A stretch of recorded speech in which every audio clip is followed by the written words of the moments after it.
Shabbat Shalom, brothers and sisters. I'm Moreh Rapha'Yah. We're just about to start.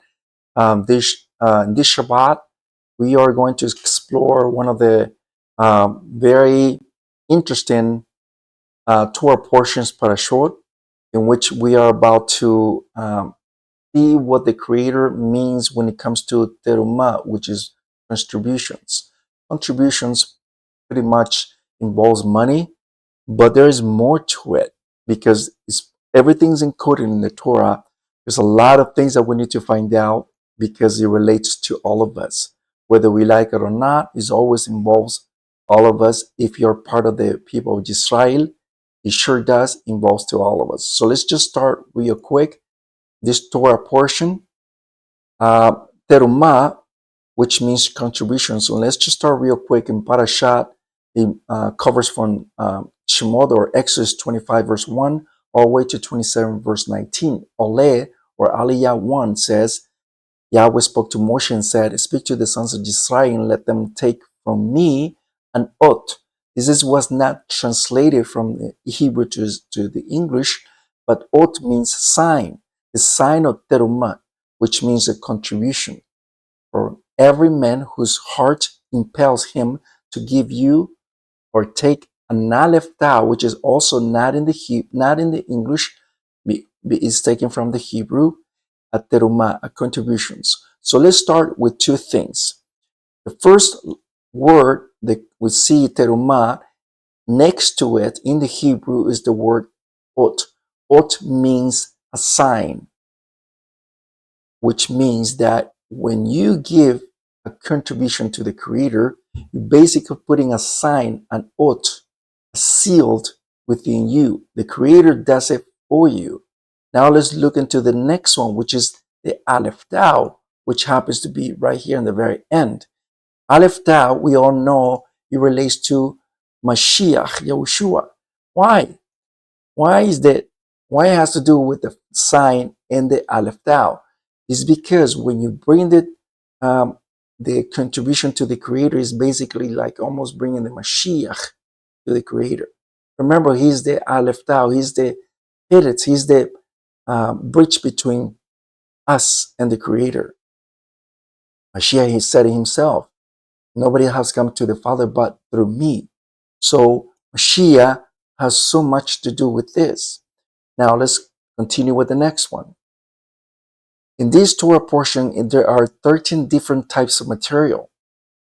First one is gold, silver, copper, techelet, which is the blue threads, purple, crimson, fine linen, goat's hair, ram's skin, teshachim skin, acacia wood, oil for incense, and oil for lighting.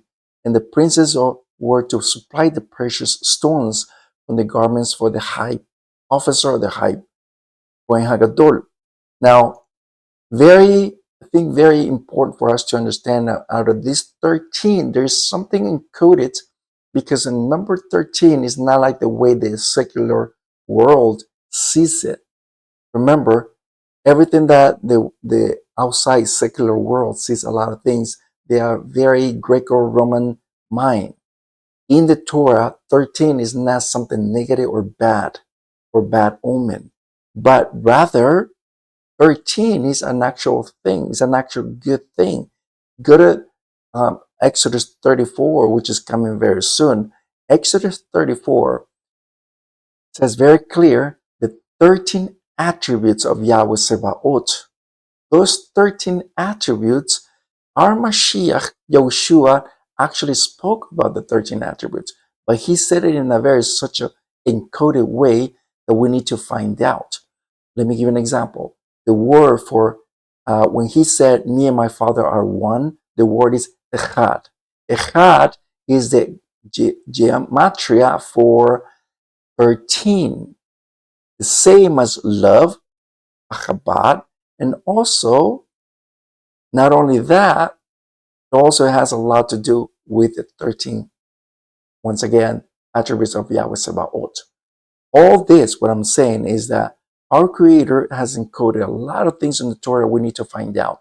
Now, let me bring this, and out of those 13, there are 3 that relates to every single person in the camp. The first one was gold, which is the high class, people who have money. The second is silver, which is the medium class.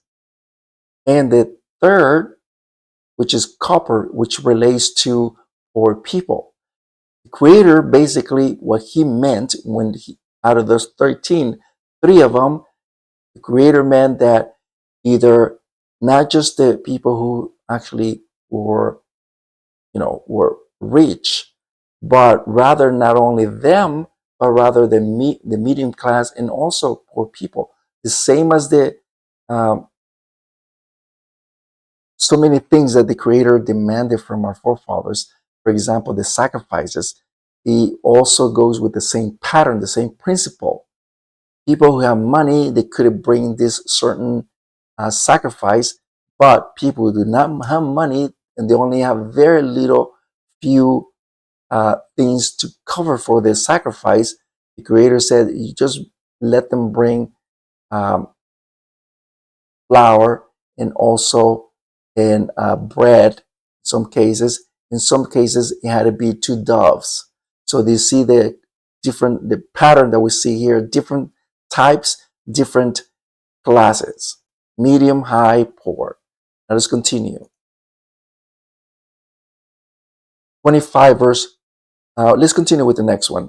The word for ut means sign, a flag, a lighthouse, monument, an omen. Something that the Creator puts on that person, places on that person, that basically that person become sealed, in other words. Exodus 30 verse 13. Let me give you this example of what this Torah portion brings. All those subject to the census will pay one of the half shekels, 1/5 of an ounce of silver, according to the shekel of the kadosh place, or the set apart place. 1 shekel is equal to 20 gerats of terumah, which is the offering to Yahweh.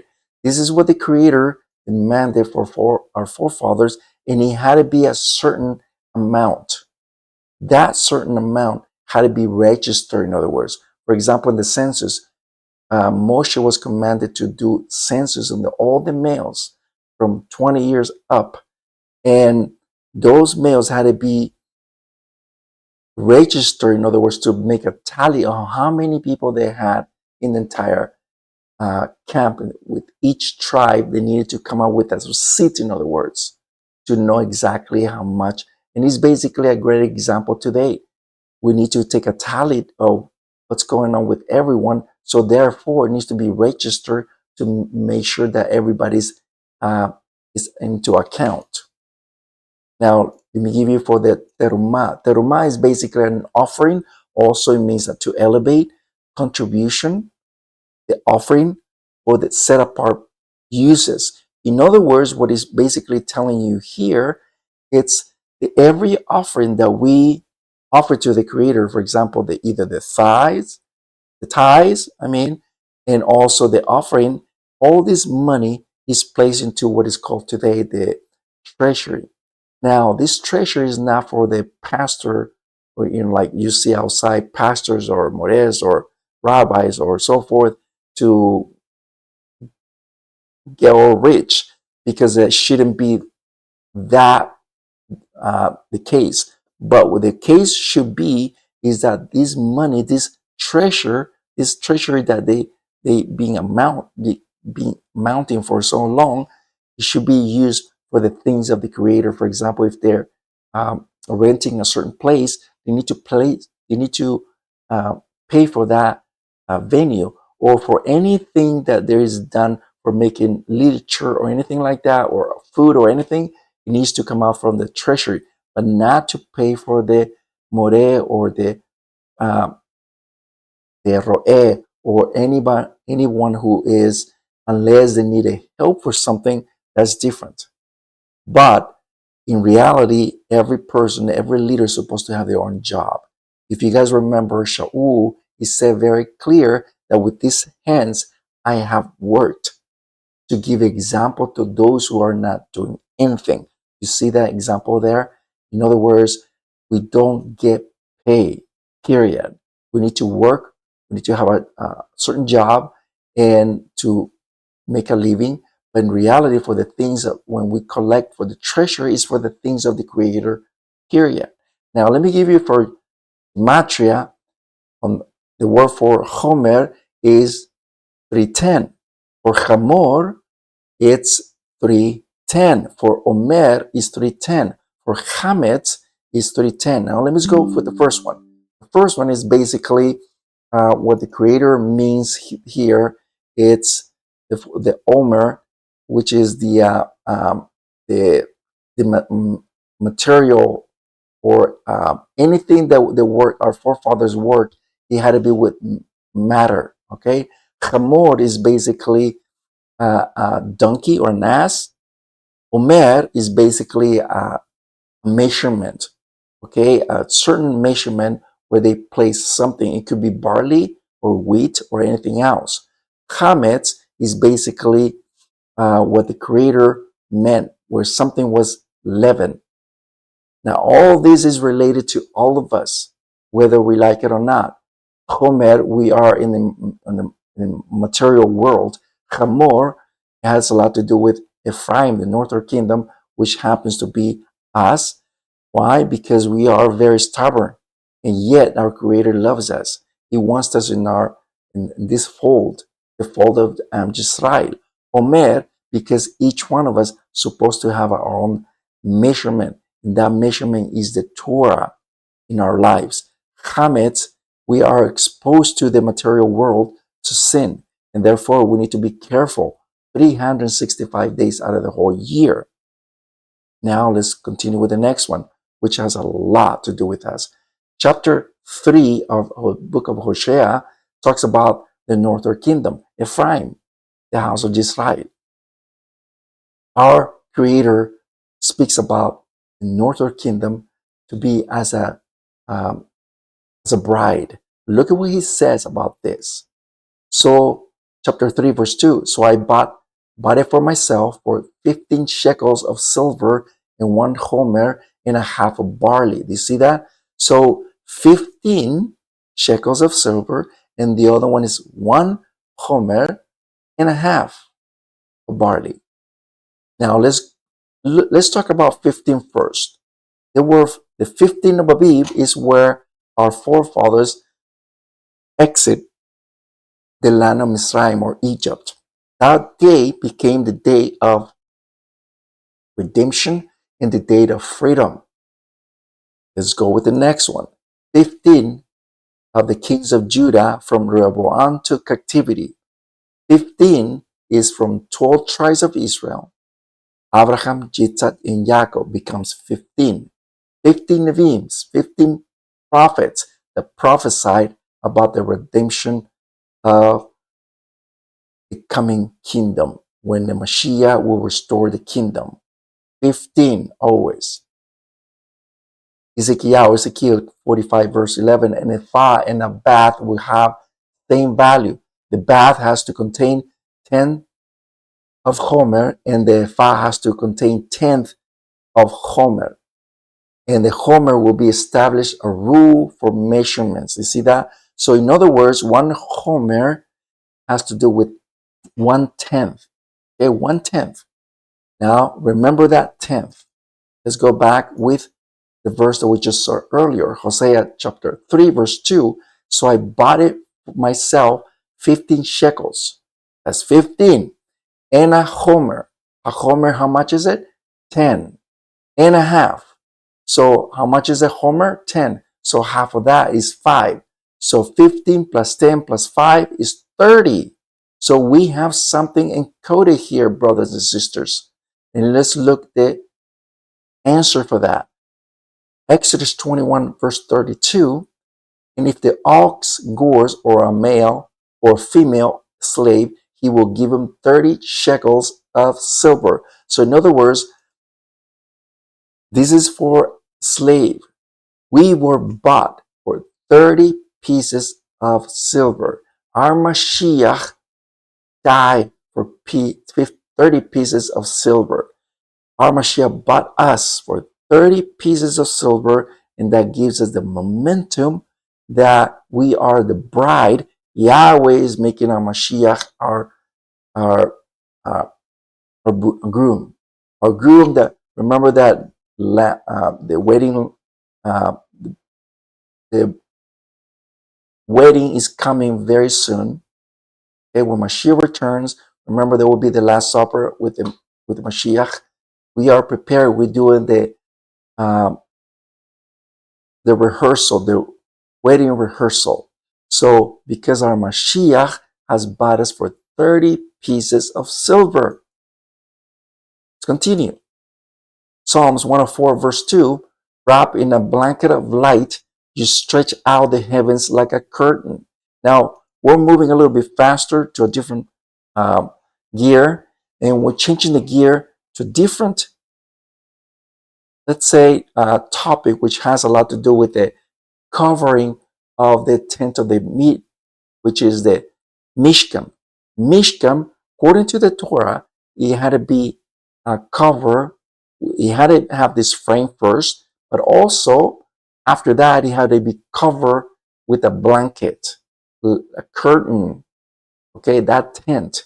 So that carpet or that carp had to be made out of, according to this Torah portion, it had to be with sheep's hair. That sheep hair had to be embroidered like this, intertwined like this, all intertwined like this. Okay, so the way it was intertwined, the way if you were to get inside the tent, like let me show you here. This is one of the Ab's tent, which is almost similar as our forefathers lived in the past. Remember, our forefathers were nomads. Just like our forefathers were in the wilderness for 40 years, they had their tents. In the tent of the meeting, our Creator said that they needed to put a covering, tarp, and that tent of the meeting inside, because it was made of a sheep's hair, inside looked like this. You see that? It looked almost like a bunch of stars, all thousands and thousands of stars if you were to go inside. So basically, the Kohen HaGadol, the high priest, went inside and he felt like he was in another dimension, in other words. Plus, he was in front of the Kadosh Baruch Hu, Yahweh Sebaot. So basically, he was in another dimension, looking at the stars during the day, right? Because it would see through and the goat's hair. So basically, our forefathers had this experience when they saw this is the stars at night. And when they went in there, basically, it's almost looking at to a different dimension. It was unbelievable, incredible how they perceived this. Let's look at another verse. Isaiah 40 verse 22. He spreads out the Shemayim or heavens like a curtain.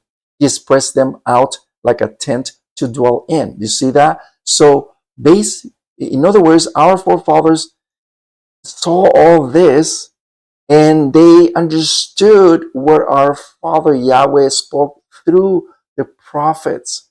They understood exactly, because that's how they live every day. It's not like something that they were like confused. No, they lived it every day because they were nomads. And it's amazing to understand how it's encoded on the Torah. Let's look at another thing from the tent of the meeting. Exodus 26 verse 28. The middle crossbar towards the middle of the boards will extend from one end to the other. So what we see here, brothers and sisters, we see that rod, that like a beam of that was crossed from one end to another end, and this was a miraculous how the Creator made this happen. Remember, it was the tent of the meeting, it was a Mishkan. Let me just show you how they looked. And this is basically how it looked. It was one beam closing one end to another end, and it stood perfectly. See that?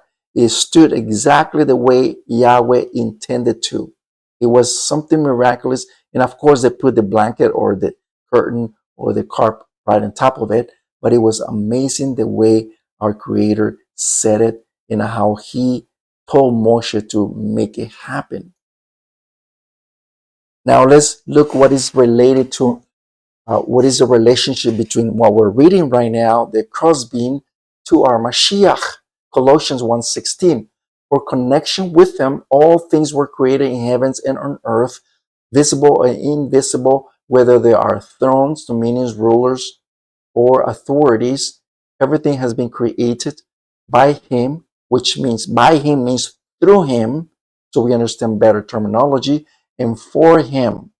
For him means he is the cause of it. Because of him, everything was created.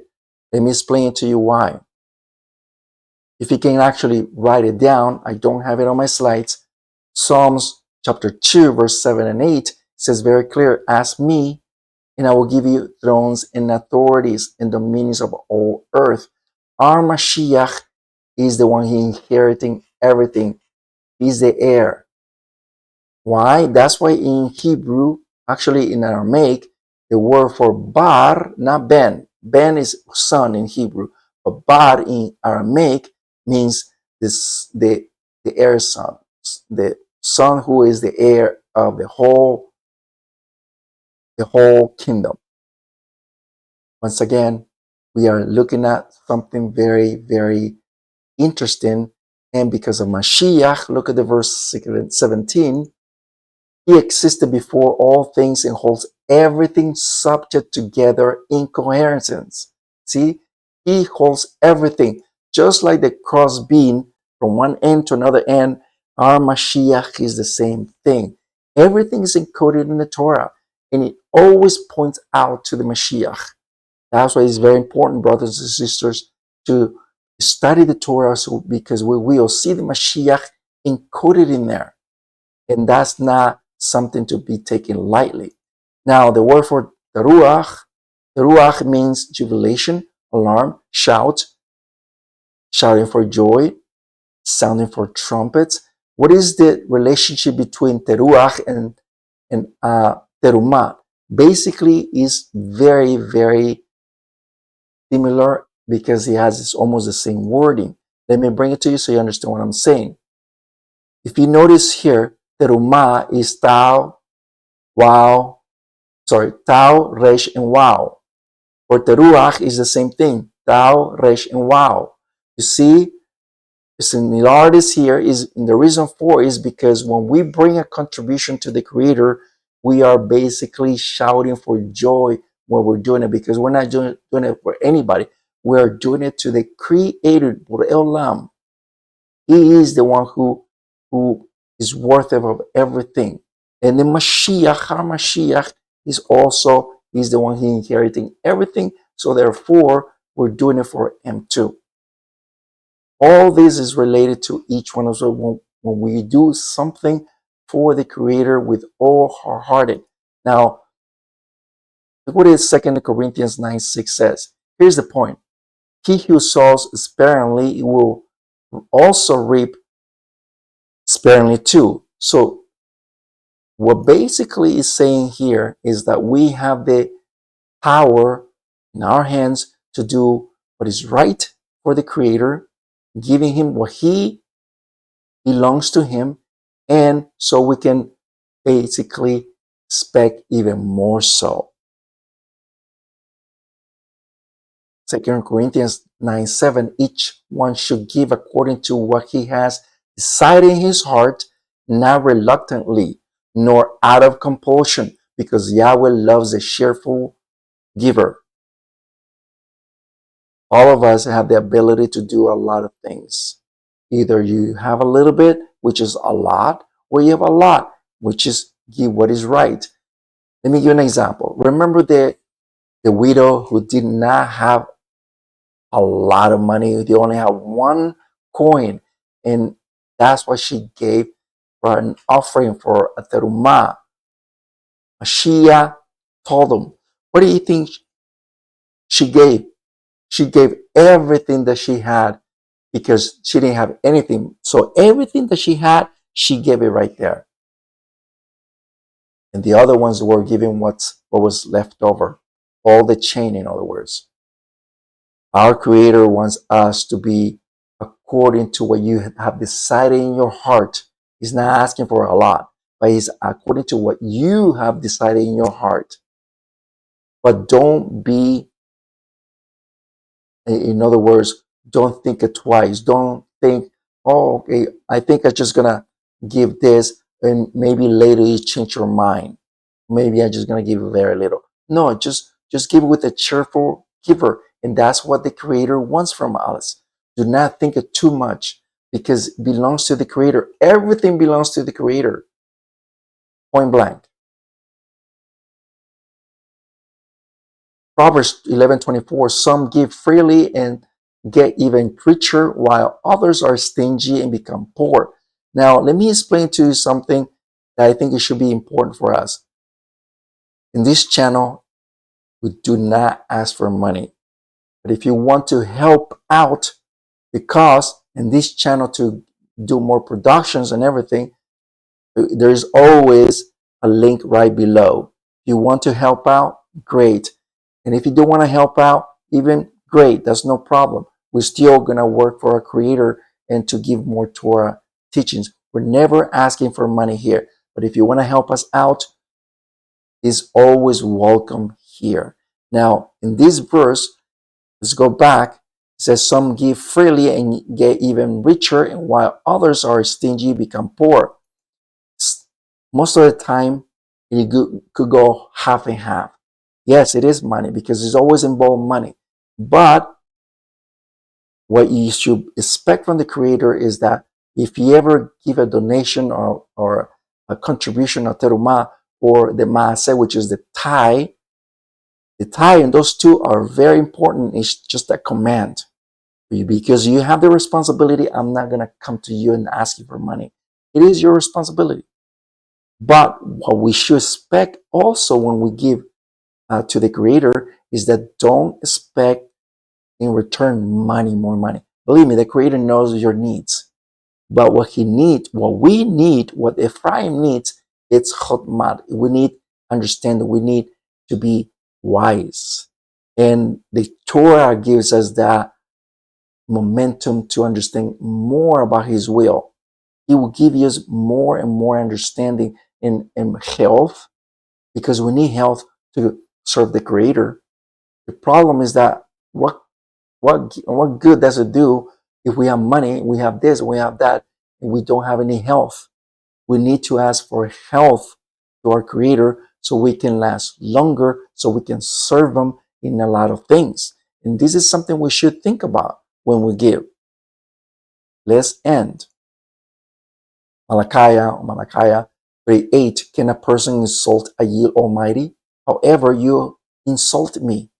But they ask, how have we insult you? And the Maaseh, the 10th part in the Terumot offerings, they are still with you.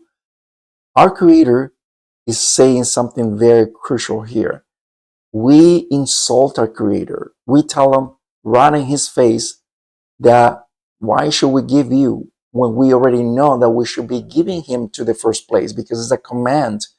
You see those two? The Maaseh, which is a tithe, and the second is the Terumah, which is the offering. He said we still have them in our pocket. In other words, they're not going anywhere. Even though we know our responsibility, we still insult our Creator by saying, what are you talking about? I don't know what you're talking about. Unknowingly that we know the Torah.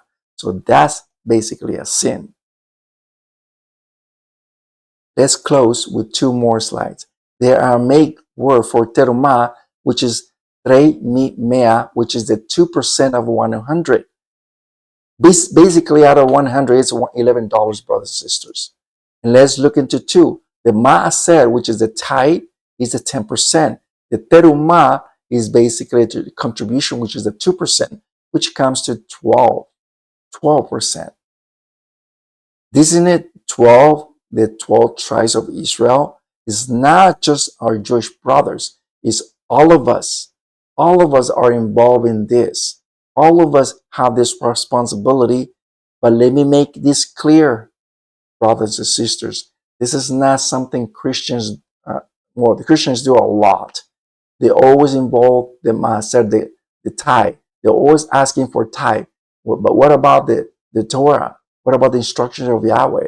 Oh, they say, no, those are for the Jews. Those are for the Jews. No, Usually Christians do this, and also some of the Messianics do this too.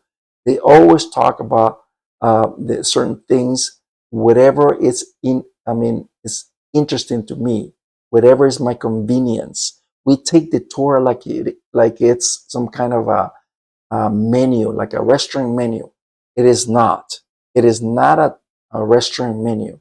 The Torah, either you want it or you don't want it. Either you take it or you don't take it. It's not whatever suits me. It doesn't work like that with the Creator. And we should be very, think about it before we give it next time. Let's close with this. We know about the 144,000. 144,000 has not to do with the actual number, but rather what's encoded in the 144. 144 is equal to 2 times 2, 122. 144 is encoded to the chosen and also encoded with the full, the chotmat, which is wisdom. Also involves on that day, Yah will be echad, which is one. All this relates to all of us in the coming of the Mashiach. We should be happy that we are living in the last day, the Chari Hayamim. We should be happy that our Creator is making this in our lifetime, that we are being part of the prophecy and that we might see the Mashiach returning if we don't die before that. So let's keep that in mind. Let's keep that the Mashiach is very near because we're living in the last generation. I'm Moreh Rapha'Yah.